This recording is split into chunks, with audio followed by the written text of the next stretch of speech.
When I think of the NHL, one phrase comes to mind: identity crisis. It's caught in the middle of multiple concepts while trying to shoehorn unpopular decisions into the game for the sake of profit.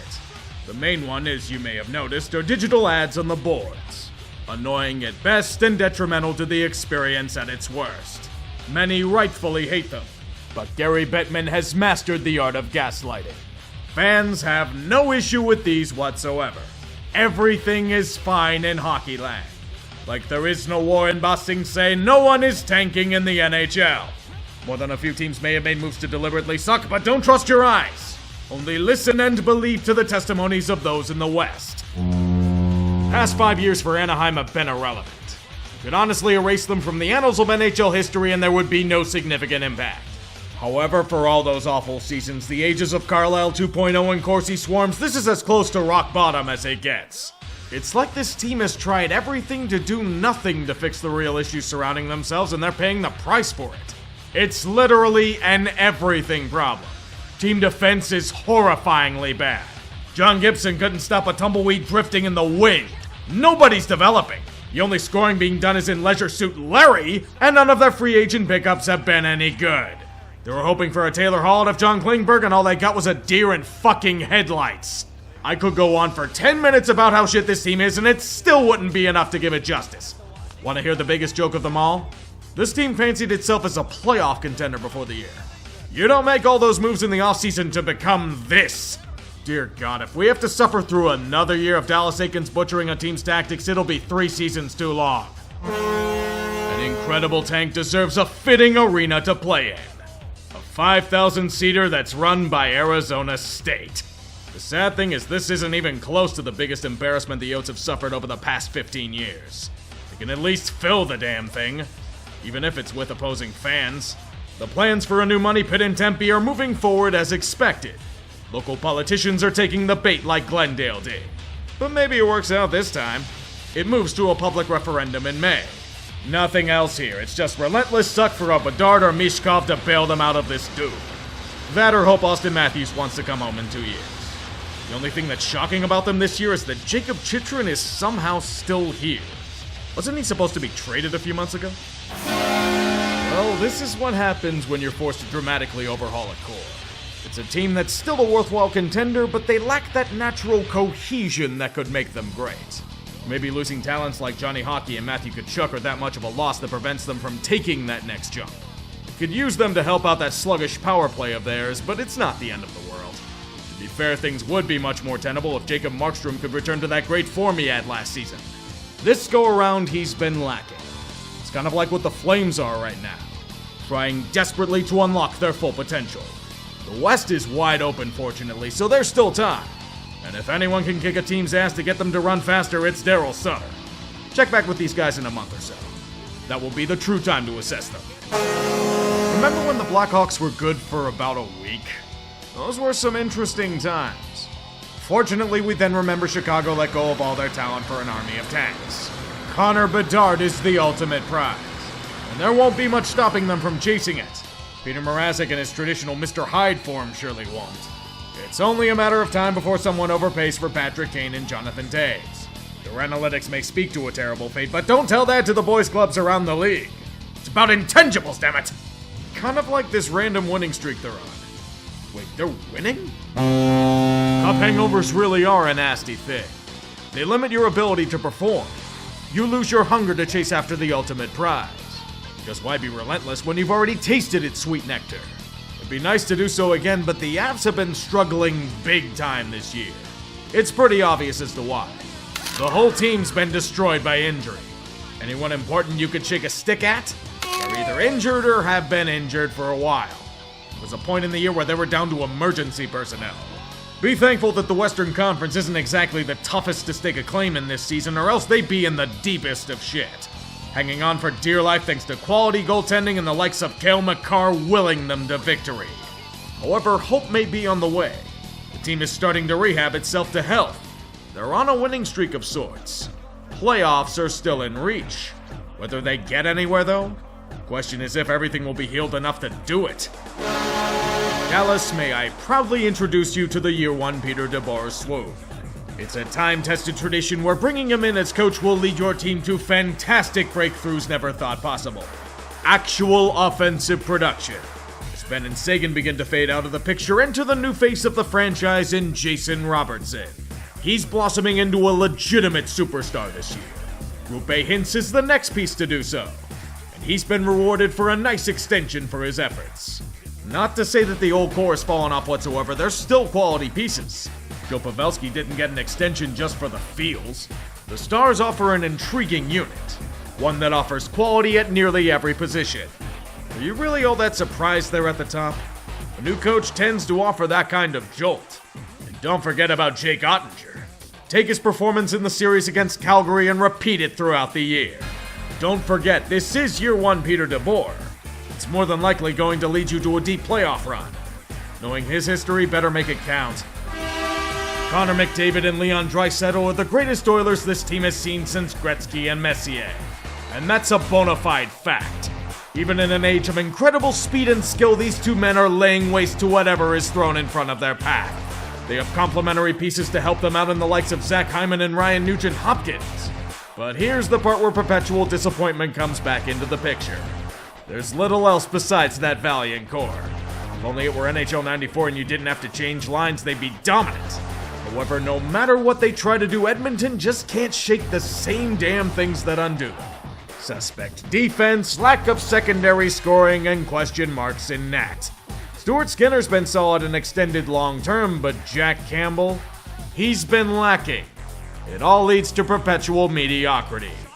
As always, we keep asking what's going to be the thing that finally puts the Oilers over the top, yet it just doesn't happen. Part of me thinks that Connor and Leon are tired of this shit and are just carrying this team to a long winning streak. Evander Kane's back from an awful injury too, so another piece to add and complement.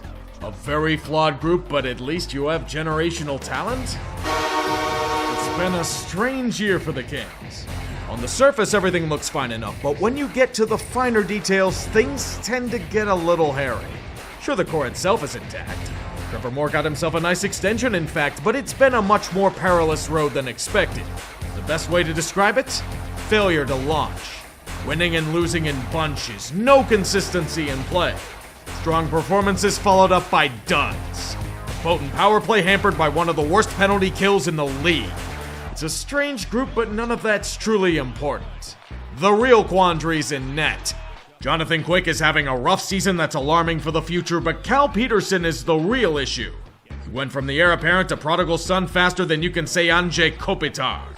Things were looking incredibly dire until a savior came from within. The answer all along was apparently Phoenix Copley, a journeyman who's only had a few cups of coffee at the NHL level. Who knew that this was the way to save their season? It doesn't make any sense. Welcome to yet another quandary of a hockey team.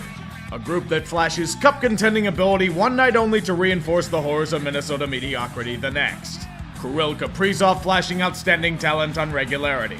Matthew Boldy complimenting him well, and being rewarded for it.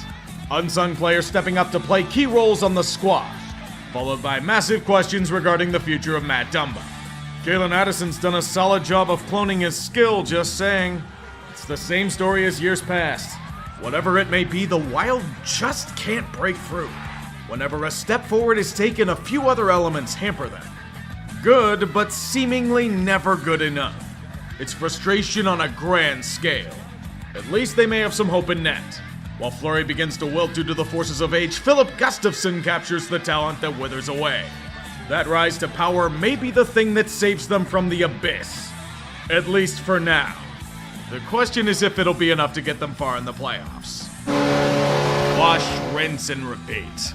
Everything that's been said about the Preds over the past few seasons is all but true now. The worst kept secret in hockey is that Jussi Saros is the only reason why Nashville's relevant.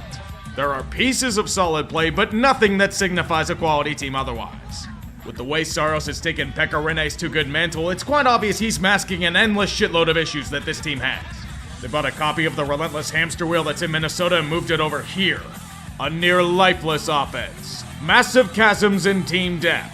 sending Ellie Tolvin into the eternal doghouse while shoving Cole Smith down their fans' throat like he's a quality player, but you say Saros can save 40 shots a night on regularity, so all's fine. It's why I'm bearish on the Preds.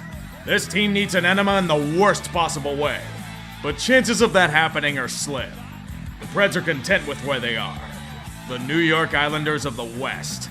It's a blessing and a curse. What the hell is this team? It's impossible to properly assess since they're a different unit nearly every night.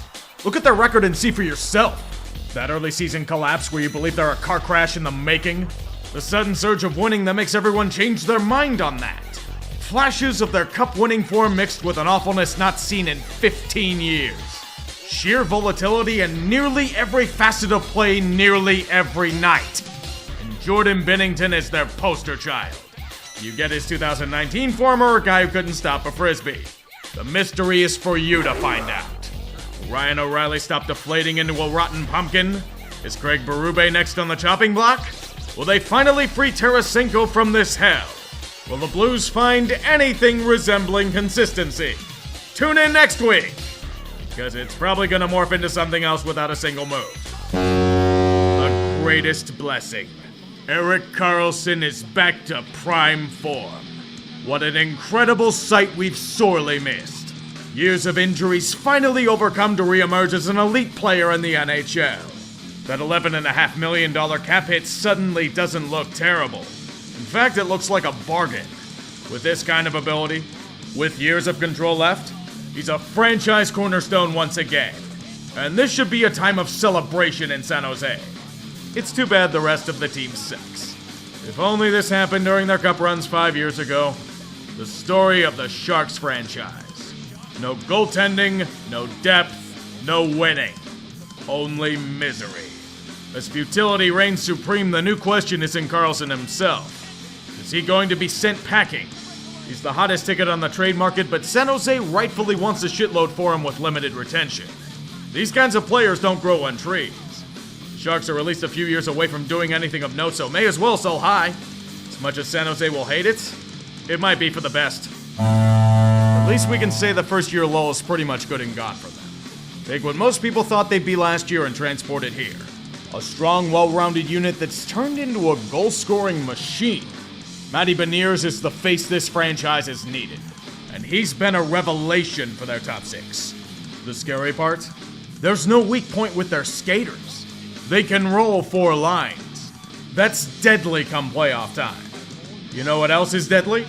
Trusting Martin Jones on his wild ride. He's like a mystery box. An impeccable run could be in your future, but for the most part it's a pile of asbestos. It's been a calling card for Ronnie Franchise's run as a GM, being unable to find reliable goaltending. The tandems worked for now, but the true test for Seattle will come later on. Just get to the playoffs and let the cards fall as they lie. The first time making it there is special. Ask Vegas about that. Remember when I said it couldn't get worse for Canucks fans? You shouldn't, because I don't think I've ever uttered it, but this is ridiculous. You remember all that momentum headed into the offseason? Re-signing key pieces to the core, the young prospect pool, the lack of Jim Benning holding you back? What the fuck happened there? Did you manage to blow it like nearly every single multi-goal lead you've had over the year? Was it ruined like Thatcher Demko suddenly having his talent sapped by the Monstars? Was it symbolic like that horrifically bad penalty kill of theirs? Or was it butchered like Tanner Pearson's 3 fucking hand surgeries? This franchise went from a poorly run disgrace to an even more poorly run disgrace. As apathetic as JT Miller's become after signing that extension. As baffling as throwing Besser into a pit after shockingly extending him. As infuriating as the way they dragged out Barbecue Bruce in ways that I've never seen a coach get fucked over in the NHL. Boudreaux didn't deserve any of that shit and you know it.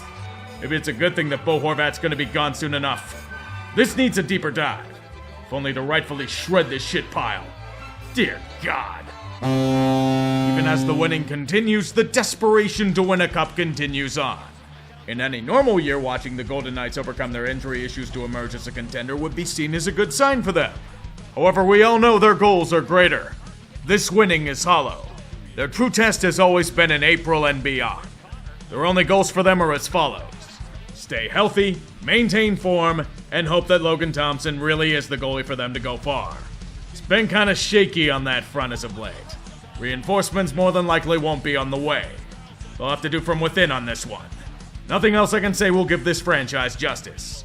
Vegas must win. There is no other option for them. Knowing this team, I can see them getting really desperate to get back to the cup. I mean, they're not going to do anything crazy like trade the bank for Erik Karlsson, right? The fact that I'm pondering this means it could be a reality. Paul Maurice said that this team needed a new voice. And by God, did that ring true. Rick Bowness may have been the backup plan for this franchise, but he's doing a good enough job giving them the kick in the ass to relevance. These boys needed it. They honestly got content. I questioned some of their moves, but it seems to have worked for the short term. I'd say getting Nikolai Ehlers back from injury helps add an extra boost to a resurgent franchise. The big piece, however, has always been in net. Connor Hellebuyck is back to stopping everything in his path. And it's the key to their salvation. It always has been. No matter what's happening in front of him, he has always been the only thing able to unlock true power. Sure, reviving a beleaguered core may be a blessing in and of itself, but this doesn't happen without Hellebuyck. All you can do is hope that this newfound form isn't a mere blip, but a recurring trend.